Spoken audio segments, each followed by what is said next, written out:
Welcome everyone, Christine here on Serious Gaming with the discussion about Denuvo. Now that it's recently been confirmed that both Rise of the Tomb Raider and Far Cry Primal are going to use Denuvo Anti-Tamper technology. It's not DRM as many people refer it as, but it's anti-tamper technology, meaning that you can't easily mess with the game files or certain game files. Games are still moddable for now, but you can't crack them.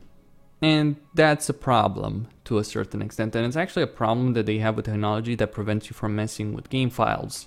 It's beneficial in some ways, absolutely, I wouldn't deny that particular point, not the piracy argument, but on a level it's beneficial, but it presents certain problems, and it's been proven to be effective. Just Cause Free, despite demand for it, hasn't been cracked yet. It probably will be, but it's very difficult to crack it. It took several weeks for Dragon Age Inquisition, but it was cracked. Then it took longer for other games to be cracked, and now it's very difficult for them to crack Just Cause Free. It's a Chinese hacker group that managed to crack Denuvo originally with Dragon Age Inquisition, but now they're having problems. It's increasingly difficult to manage to crack titles that are using Denuvo because there's been more effort being put into improving Denuvo. And this presents a couple of problems. So, games that are using Denuvo, Rise of the Tomb Raider, Far Cry Primal, Just Cause Free, Batman Arkham Knight, MGS5, yes, Metal Gear Solid 5, because Konami had to be big scumbags in 2015. MGS5, oh man, every single EA game since FIFA 15. And other titles as well. So quite a few titles on that list so far. Not a huge amount because apparently Denuvo is expensive. The company who makes it has a high price, but it is increasingly effective and there's more publishers and developers adopting it. And that's a pretty big problem. You know, you're gonna see Deus Ex Mankind Divided being used. Now, there's a couple of problems with Denuvo. Now, unlike other forms of DRM or anti-tamper technologies, Denuvo is not very intrusive. There was an initial backlash because people thought it was affecting performance negatively or it was destroying SSDs. Just a load of noise, granted. When Lords of the Fallen ran like shit, I was quick to blame Denuvo, and there is a small performance loss because of that. I contacted the developer behind Lords of the Fallen, and he told me that there was a performance loss due to Denuvo. Not a big one, though. Not one that justified the performance losses in the game. But that's what he said to me at the time. I believe it was a couple of percentage points. Anyway, not a huge percentage of your performance lost in Denuvo. At least that was the claim at the time.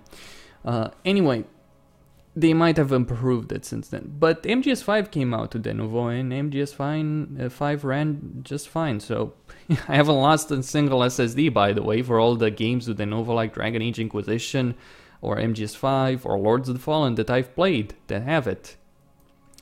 I haven't lost a single SSD, and I only use SSD in my computer. So that whole thing with SSDs turned out to be a load of bullshit. So Denuvo is one of those things when it comes to DRM or anti-tamper technologies, that's the worst of them. Because it's not intrusive. It's not the thing that will get mainstream consumers to give a fuck. You know, the people who buy the game probably are not going to notice it at all.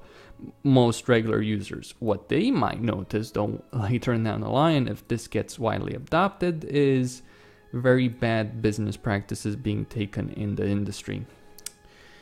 Okay, let's talk about pros and cons of this. Cons, well, piracy-wise, you know, piracy has its own benefits. You want me to list one of them? Just to make a simple argument, CD Projekt Red, they started as a company by being disc sellers. People got pirated copies of games and put them on discs and sold them. Now, this was legal in the early 90s in Eastern Europe before it became illegal, but that's how CD Projekt started as a company. Where are they now? I don't know, making a game that won the vast majority of Game of the Year awards in 2015. As much as I disagree about them winning those awards, that's just how the situation is. A lot of the IT industry in Eastern Europe, in point of view, Romania, Poland, Russia, etc., was created because of piracy. Because without that, people wouldn't have been able to afford the software or the games. That's just how things are, and games are still priced too high in a lot of countries in Eastern Europe, and that's unreasonable. You want people, developers want people to buy and play their games. You should adopt the Gabe Newell strategy, whereby piracy is a service problem and you fix it by offering a better service. For instance, even though I pirated games for a long period of time, I'll freely admit that, I've switched to buying a lot of games because Steam is just better. I have higher download speeds, I get updates faster, I don't have to wait for hours.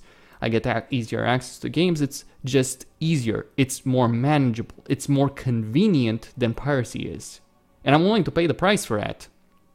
And that's just how things is, that's how Steam won me over, and I still have my problems with Steam. Or, Origin as well. Origin also offers a great service, and there's good support on Origin on top of that. But now and then you have GOG with their DRM free policy and their patch support, all the goodies they offer. Denuvo is not the problem in the sense, people are not going to play free games in poorer countries. Though, that's also a problem. You shouldn't look at piracy just from the perspective of someone living in a first world country. Consider the people in Africa or the Middle East or Eastern Europe. People that, just want to have some fun, enjoy some games, and want to experience that. I wouldn't be here without piracy. That's just how it is. A lot of people who are gamers from Eastern Europe wouldn't be here without pirated games. And piracy obviously creates quite a few issues, but that's on the developers and publishers because they don't release reasonably priced games. And on top of that, there's a lot of countries where a lot of games, all of them are simply not available. Until the 2000s, it was extremely difficult to actually buy games in Eastern Europe, for instance, in countries like mine. So, that's one of the main reasons people pirated it. Also the poor economic conditions as well that led to that. Anyway, but beyond the piracy argument, the problem with Denuvo is that it's a wrench in the positives we've seen, because until it came along, we had seen publishers and developers coming to the conclusion that DRM was kind of a lost cause, even if they were still putting it, that they couldn't prevent the hacking of games. What Denuvo tries to accomplish is prevent games from being cracked for as long as possible. They don't think that they'll prevent them from being cracked if there's a serious effort into it, but they want to make it as difficult as possible so the hacking groups will give up. The problem with that, GOG's main premise for existing is no DRM. If DRM becomes successful, guess what's gonna happen? GOG is gonna be fucked. That's one thing. On top of that, you might see worse support or higher prices for video games that are coming on Steam or Origin. EA already is overpricing their games on Origin. As far as I'm concerned, their PC releases are too fucking expensive as is. And things might just get worse, or higher price DLC, or more DLC, or very scummy business practices. On top of that, keep in mind what Denuvo is. Denuvo is not DRM. Denuvo is anti-tamper. For now, games can still be modded. There's still things that can be changed in games, like MGS5, for instance, can still be modded. Arkham Knight can still be messed around with. But they can easily use this technology to prevent any modding of games whatsoever.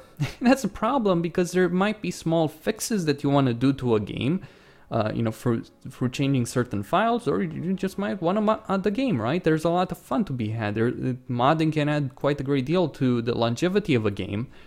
And this technology can really screw things over on that particular level. So it's a very bad step in the development of the gaming industry if something like Denuvo succeeds. The problem is it might just succeed, at least in the short term. In the long term, well, I guess we'll have to wait and see. The silver lining, I guess, with Denuvo is that it's very expensive at the moment, and there are certain developers and publishers who probably won't adopt it, at least right now. But EA has adopted it. Square Enix has adopted it, or is adopting it. Ubisoft is adopting it. You already have some major publishers right there adopting Denuvo DRM. One of the quote-unquote positives that someone that actually makes Denuvo said is that there's certain publishers that might be willing to bring console exclusives to PC now. So there you go. For the possibility with the idea that you might have certain games that were console exclusive, you might just have to coming on PC, but at the risk of having higher prices, scummier DLC practices, and problems down the line when games are no longer commercially available, especially games where multiple companies own the IP of the game, or the IP rights, the intellectual property rights for a particular title, like movie license games. You know, a lot of the older titles, like say Battle for Middle-earth 1 and 2, games like Hostile Waters, you know, just to name, and the Harry Potter games, for instance. You know, that you might have a problem there, and you probably will have a problem later down the line when you're trying to keep old games alive, when you're trying to keep archived copies of games alive, if it becomes too difficult.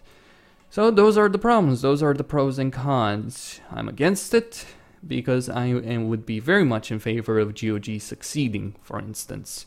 And I'm very much in favor of keeping developers and publishers honest when it comes to their business practices, when it comes to them adopting good business practices. As Gabe Newell said, you don't defeat piracy by having DRM. You defeat piracy by offering a better service. That's what he said. He said you need to offer a better service, and he's right. This might seem like a short-term victory, but in the long run, it's a huge loss for all of us. Costin here on Serious Gaming, signing out. Don't forget to subscribe and like the video.